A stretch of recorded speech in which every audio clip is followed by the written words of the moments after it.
आ आ आई. Yes. ब ब बदक. क क कणीदार. आ हं? ख ख खमंग.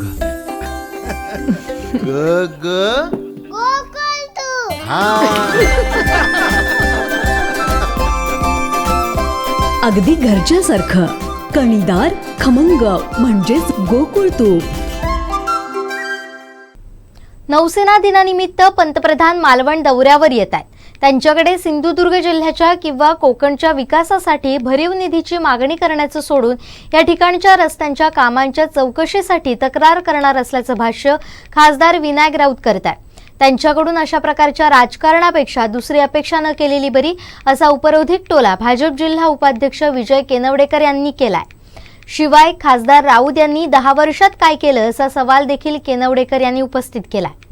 मालवणमध्ये होणाऱ्या विकास कामामधील भ्रष्टाचारात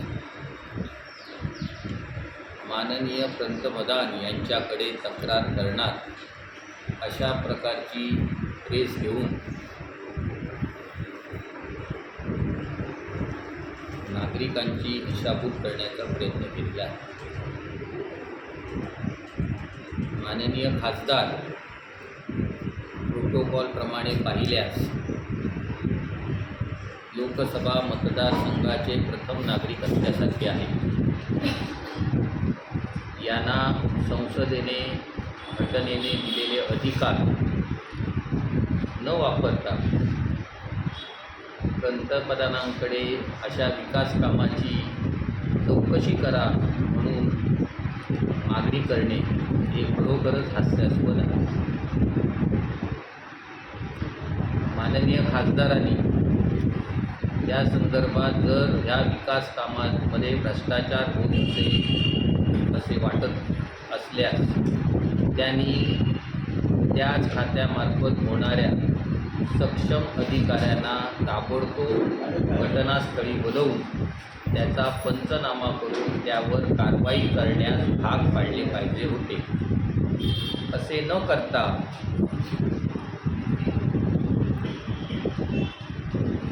आपण पंतप्रधानांकडे कंप्लेंट करणार अशी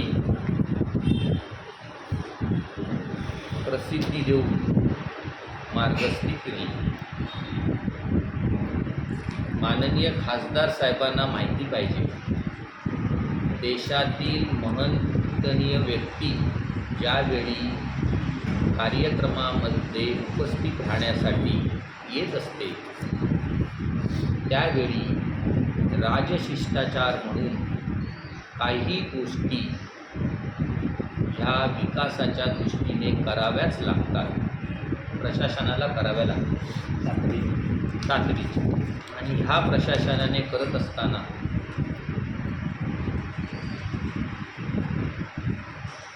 ते काम करत आहेतच, त्यात संशयाचे ढग उभारून प्रशासनामध्ये अस्थिरता निर्माण करण्याचे काम खासदार करताना दिसत आहे.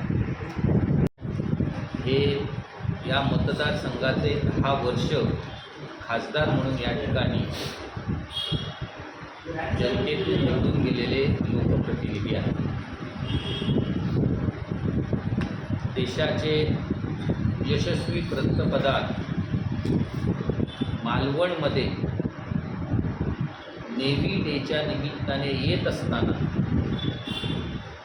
मतदारसंघाच्या विकासासाठी आवश्यक असणाऱ्या गोष्टी मागण्या अपेक्षित असताना क्षुल्लक कारणावरून तक्रार करणे हे कितीसे योग्य आहे. केंद्रामध्ये CRZचा अडकलेला प्रश्न, त्यामुळे काही विकास कामे अडकलेली आहेत, ती कशी मार्गस्थी लागतील. त्याचबरोबर सिंधुदुर्ग किल्ल्याचा भक्कम करण्यासाठी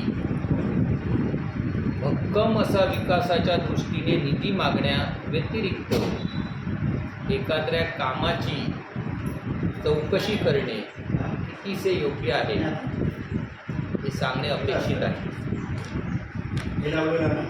साहेब ज्याप्रमाणे म्हणतात हा भ्रष्टाचार झाला, त्यावेळेचे तत्कालीन मुख्यमंत्री माननीय उद्धवजी ठाकरे ज्यावेळी मालवणात आलेले होते, त्यावेळी एका रात्री असाच बोर्डिंग राहून ते मालवण बंदर जेटी असा रस्ता राजशिष्टाचाराच्या निधीतून केलेला असताना त्यावेळी त्यांना चालला होता.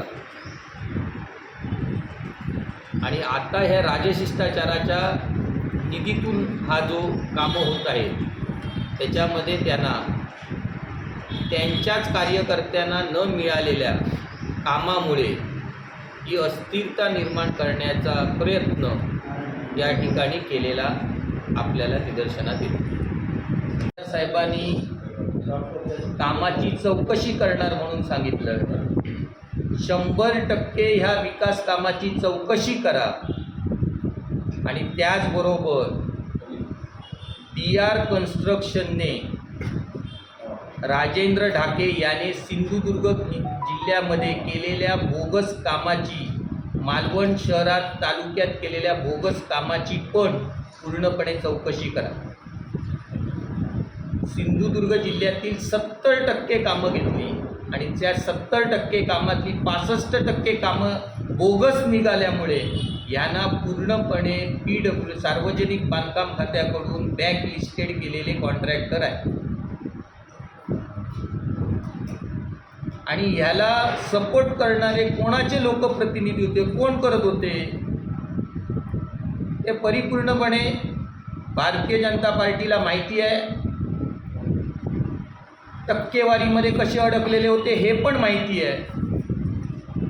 आणि ह्या गोष्टी निदर्शनात आल्यानंतरच आता ही कामं वेगळ्या पद्धतीने होत असताना, दिसत असताना याला कुठे आपल्याला श्रेय मिळणार नाही, म्हणून श्रेयवादासाठी सिंधुदुर्गवासियांच्या मनात संभ्रम निर्माण करण्याचे काम करताना लोकप्रतिनिधी दिसत आहेत.